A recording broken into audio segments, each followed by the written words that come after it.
I remember back in 2011, I came out here, and as you can see, the mountains behind me, some of them are still just desile, heavy bedrock, a little bit of thorns. There wasn't even trees planted here. You know, it was like the Jewish people coming back from exile after 2,000 years.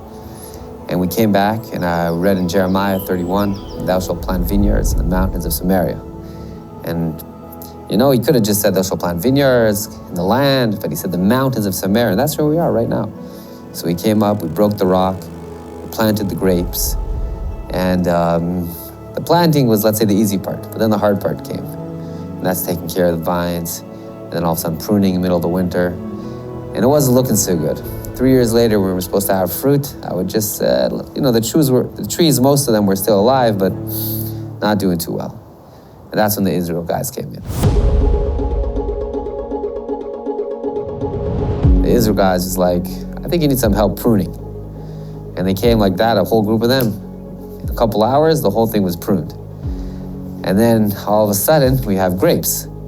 And I couldn't harvest all the grapes by myself. So I gave a call to the Israel guys, and I was like, hey, Israel guys, it's your fault. I have grapes on the trees. I need help harvesting. And they're like, okay, we can do that.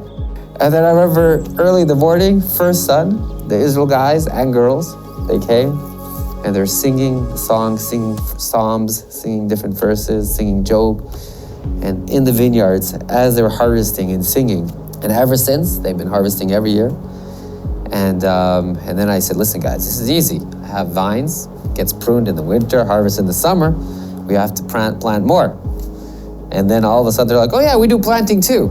I'm like, didn't think of that. And now we have another 30 dunam, about 10 acres of just vines, beautifully planted, pruned every year. And we have another harvest coming up now this year.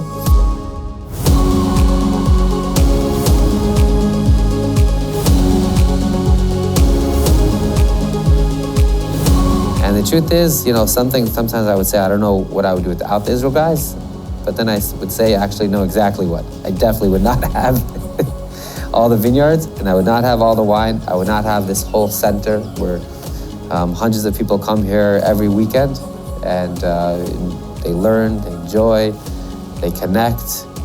And thank you very much for your support. Thank you for making this happening, and thank you for continuing to make this happen. First thing is come here to the land and take part. Be here, boots on the ground. If you can't, for whatever reason, in the meantime, until next year, support the Israel guys. Because by supporting the Israel guys, you are making things happen. You are bringing boots on the ground. Holy boots, strong boots, good boots. And by supporting the Israel guys, you're able to make more of this happen.